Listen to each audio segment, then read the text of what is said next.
Juicy J. Let's raid.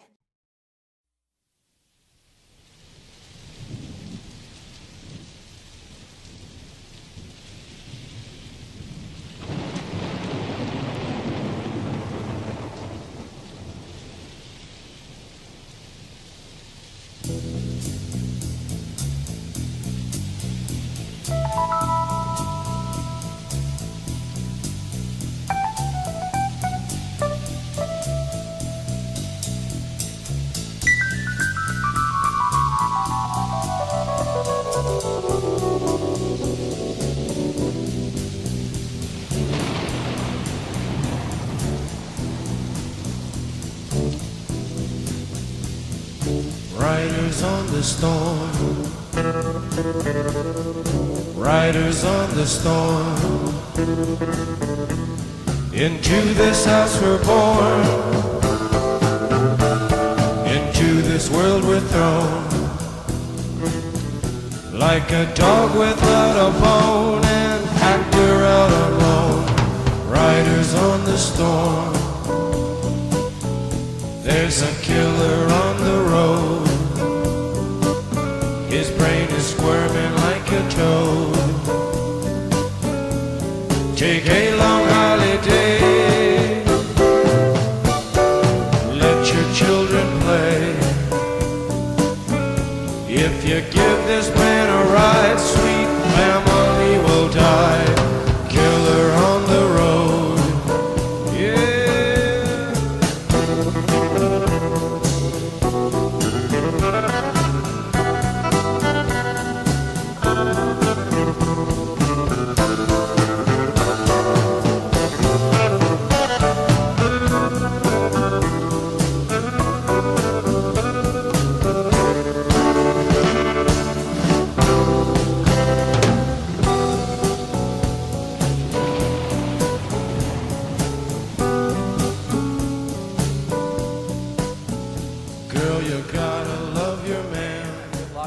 There's no rift between Russell and his teammates? A lot of smoke, man. They protest a little too much. Yeah, there's a rift here. They can say all that they want, that there's no issue. There's an issue. My wife could keep saying she's not having an affair. She shows up for the 6th night at 2 in the morning, something's going on. I think Carol said, you know what?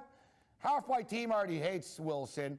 They're all going to be buddies with Kaepernick in the room. Wilson's going to be standing there alone in the corner. Kaepernick's the cool guy that hates everything and hates cops. Wilson's the goody two-shoes guy with Sierra. Who the hell's the room going to gravitate The Seattle towards, Seahawk room was too happy about Colin Kaepernick. Richard Sherman's still bitching. It's still a point of contention. Every time Richard Sherman doesn't like a play call, he's freaking out on the sideline. And so Richard Sherman goes crazy on the sideline. Player, but he's sneaky selfish, and I don't think his teammates like him. And I think that room would turn on him pretty quick. Richard Sherman is officially the biggest sore loser and is proud of it. Things that have been raking through this franchise for the last several years. The Seahawks will not win the NFC. This is it, and I think it's going to implode. I don't think they even care.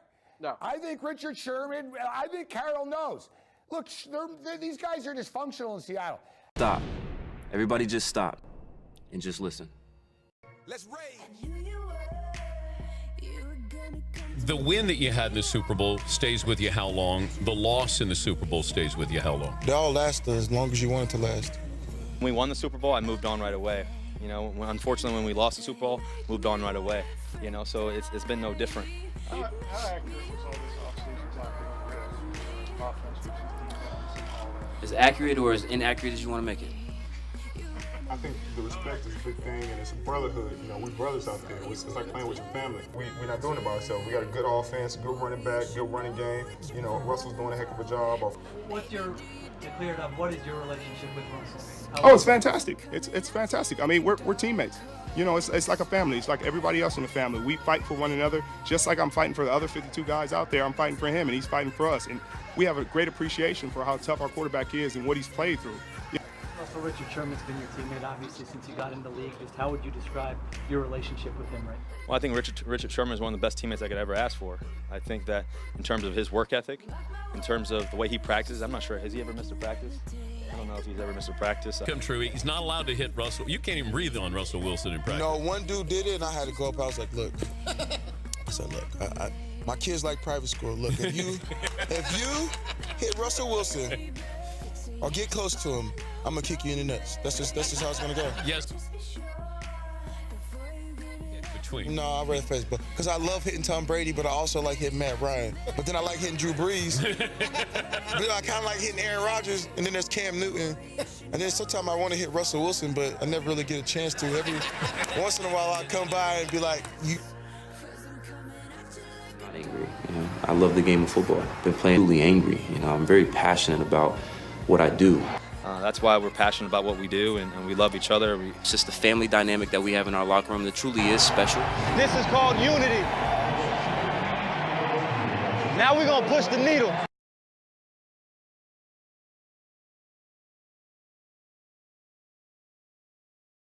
Suckers walk, money talks, but it can't touch my 3-lock box.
It is a fine line. It is a very fine line. And again, to Pete and John's credit, they've created an environment that cultivates that pushes you to that line.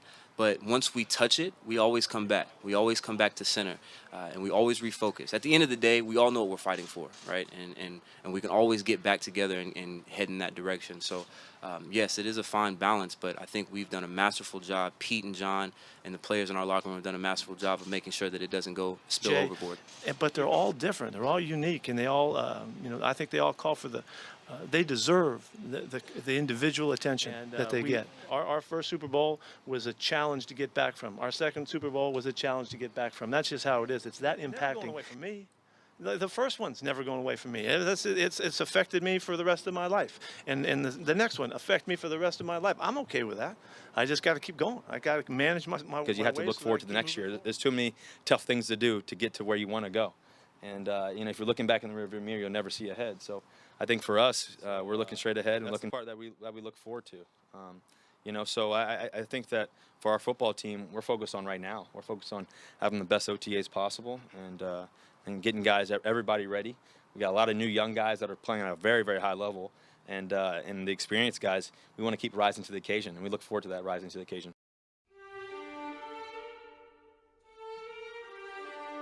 Rise and shine.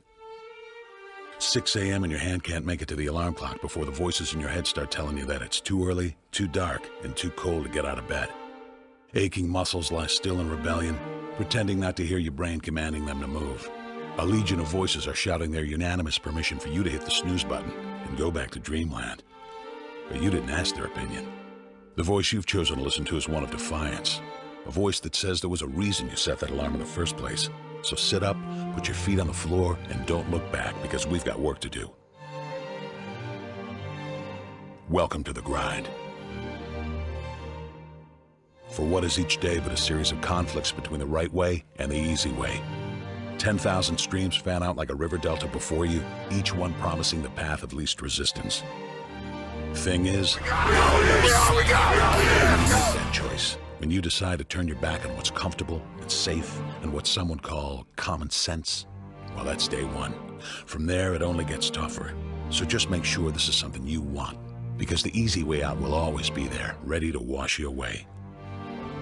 All you have to do is pick up your feet.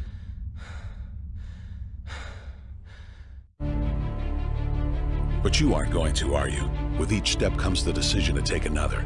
You're on your way now, but this is no time to dwell on how far you've come.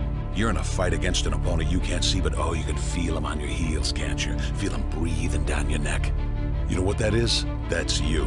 Your fears, your doubts, and insecurities all lined up like a firing squad, ready to shoot you out of the sky. But don't lose heart. While they're not easily defeated, they are far from invincible. Remember, this is the grind, the battle royale between you and your mind, your body, and the devil on your shoulder who's telling you that this is just a game. This is just a waste of time. Your opponents are stronger than you. Drown out the voice of uncertainty with the sound of your own heartbeat. Burn away your self-doubt with a fire lit beneath you. Remember what we're fighting for, and never forget that momentum's a cruel mistress. She can turn on a dime with the smallest mistake. She is ever searching for the weak place in your armor, that one tiny thing you forgot to prepare for. So as long as the devil is hiding the details, the question remains, is that all you got? Are you sure? And when the answer is yes, when you've done all you can to prepare yourself for battle, then it's time to go forth and boldly face your enemy, the enemy within.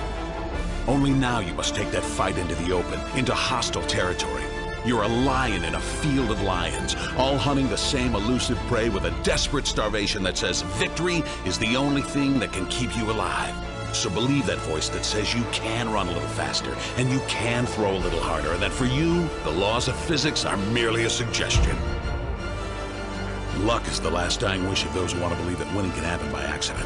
Sweat, on the other hand, is for those who know it's a choice. So decide now, because destiny waits for no man. And when your time comes and 1,000 different voices are trying to tell you you're not ready for it, listen instead to that lone voice of dissent. The one that says you are ready, you are prepared. It's all up to you now. So rise and shine.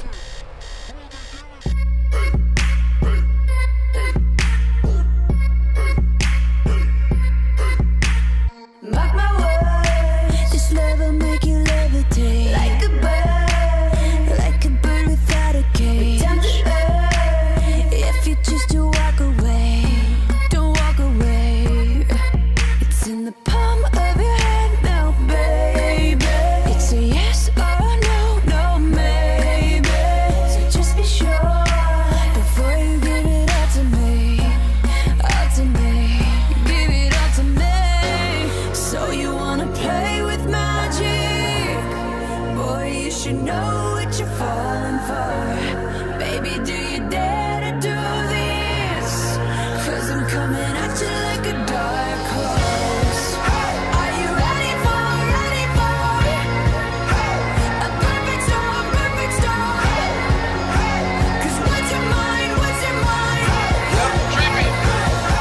no going back. She's a beast. I call her karma. She eats your heart out like Jeffrey Dahmer. Be careful, try not to lead her on. Shorty heart is on steroids cause her love is so strong. You may fall in love when you meet her. If you get the chance, you better keep her. She's sweet as pie, but if you break her heart, she turn cold as a freezer. That fairy tale ending with a knight in shiny armor. She can be my sleeping beauty. I'm gonna put her in a coma. Damn, I think I love her. Shot it so bad, I sprung and I don't care. She wrapped me like a roller coaster, turned the bedroom into a fair. Her love is like a drug. I was trying to hit it and quit it, but little mama so dope, I messed around and got addicted.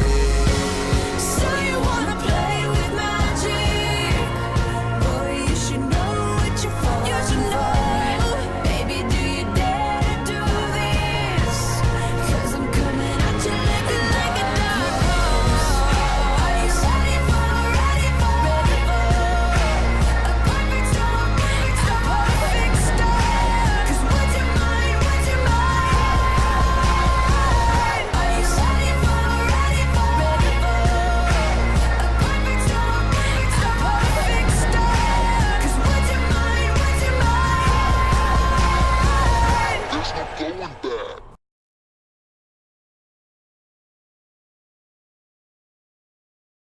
Lynch in the backfield in a pistol formation.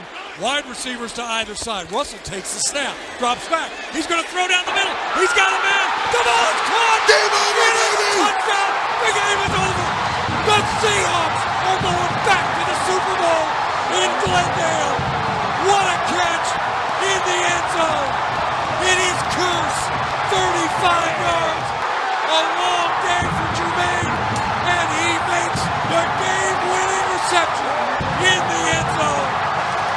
They are going nuts at Century Link. Who's got my back? Who's got my back? I got your back. Who's got my back? I got your back. Who's got that swerve? I got that swerve. Who's got that swerve? I got that